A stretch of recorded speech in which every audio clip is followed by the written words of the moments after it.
वहीं देहरादून के परेड मैदान में मुख्यमंत्री पुष्कर सिंह धामी के नेतृत्व में जन जन की सरकार 4 साल बेमिसाल कार्यक्रम का भव्य आयोजन किया गया। कार्यक्रम स्थल पहुंचने से पहले सीएम धामी ने एक विशाल रोड शो किया, जिसमें जनता का भारी उत्साह और समर्थन देखने को मिला। इस दौरान मौजूद मंत्री विधायकों ने पिछले 4 सालों की उपलब्धियों को ऐतिहासिक बताया। सरकार ने संकल्प दोहराया है कि आने वाले समय में विकास की हर योजना को प्रदेश के अंतिम व्यक्ति तक पहुंचाया जाएगा। जब मुझे पहली बार वर्ष 2021 में राज्य की सेवा का अवसर मिला था, तो हमारे पास उस समय काफी कम था और कई चुनौतियां थी। आप सबको पता है, कोरोना महामारी भी उस समय पूरी तरह से हावी थी, लेकिन मेरा विश्वास अडिग था कि हम उत्तराखंड को देश के अग्रणी राज्य के रूप में स्थापित करेंगे। जब आदरणीय प्रधानमंत्री श्री नरेंद्र मोदी जी ने वर्ष 2021 में बाबा केदार के धाम से कहा था कि 21वीं सदी का यह तीसरा दशक उत्तराखंड का दशक होगा, तो उनके मुख से निकले हुए ये शिवमयी शब्द, इनको चरितार्थ करना हमारी सरकार ने अपना धर्म बना लिया, अपना संकल्प बना लिया और निरंतर हम उस दिशा में प्रयास करने लगे। विश्वास करते हुए वर्ष 2022 में हमें फिर से सेवा करने का अवसर प्रदान किया, तो हमने अपने संकल्प को सिद्धि तक पहुंचाने के लिए पहले दिन से ही दोगुनी ऊर्जा से कार्य प्रारंभ कर दिया। आदरणीय प्रधानमंत्री जी के कुशल नेतृत्व और मार्गदर्शन में हमने बीते 4 वर्षों में जहां राज्य में सड़क, शिक्षा, स्वास्थ्य, रेल, हवाई कनेक्टिविटी सहित सभी महत्वपूर्ण क्षेत्रों में जितने भी इंफ्रास्ट्रक्चर हैं, उन सभी को मजबूत करने की दिशा में है और राज्य के नागरिकों को जीवन के उनके स्तर को ऊंचा उठाने का प्रयास किया। मैं उत्तराखंड राज्य स्थापना के लिए अपना सर्वस्व बलिदान करने वाले अमर बलिदानियों, राज्य आंदोलनकारियों को भी कोटि कोटि नमन करता हूं। भाइयों बहनों, आज के इस कार्यक्रम में आप सभी के बीच उपस्थित होकर मेरा मन अत्यंत भाव विभोर होता है।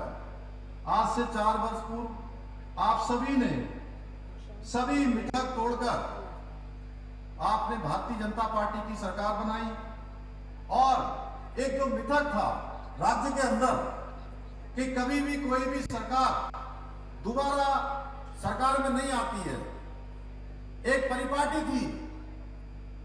उस परिपाटी को, उस मिथक को तोड़ने का काम आप सबने किया, उत्तराखंड की देवतुल्य जनता ने किया। देखिए, शहरी विकास की जिम्मेदारी जो माननीय मुख्यमंत्री जी ने और हमारी सरकार ने मुझे जिम्मेदारी दी है, उस जिम्मेदारी का हम निर्वहन करेंगे। अभी मैं विभाग मैंने संभाला नहीं है, उसके बाद मैं आपसे रूबरू होऊंगा।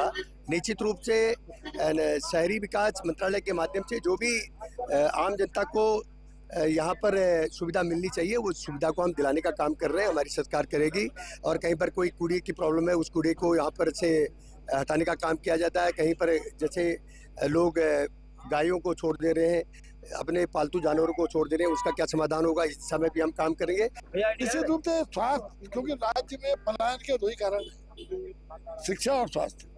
और जो आदमी जीवित रहेगा तभी शिक्षा पाएगा, तो स्वास्थ्य सेक्टर में चैलेंजेस बहुत ज्यादा है। तो स्वास्थ्य सेक्टर को ईमानदारी और पारदर्शिता के साथ किस तरह से इस सेक्टर को और मजबूत किया जाए, उसके लिए हम काम करेंगे। देखिए, निश्चित रूप से जैसे पिछले वर्ष राज्य में 6 करोड़ यात्री आया और 4 धाम में तो आप देख ही रहे हैं कि लाखों की संख्या में हर वर्ष वृद्धि हो रही है। तो उन यात्रियों को कोई असुविधा ना हो, उनकी सुविधा को देखते हुए, और न केवल यात्रियों की, क्योंकि इस राज्य में यात्रियों के, इस राज्य के लोगों की आर्थिकी को बढ़ाने बड़ा योगदान है। 4 साल बेमिसाल जो नारा सरकार ने दिया है, वास्तव में बेमिसाल हैं।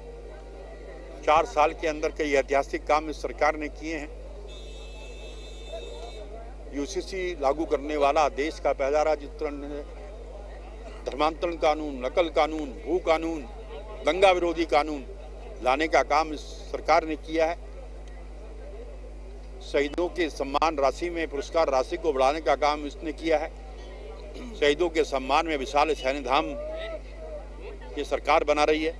बेमिसाल इतने उदाहरण पूरे देश भर में उत्तराखंड सबसे आगे है बढ़ता हुआ। सारे अभियानों में, सारे विषयों में हमने निरंतर प्रगति की है। किसी प्रदेश से आज उत्तराखंड की तुलना नहीं हो सकती।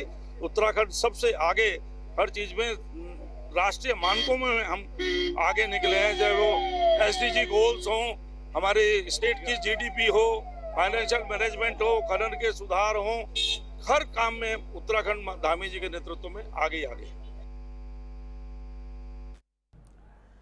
चलिए अब आपको सीधे ले चलते हैं हरियाणा।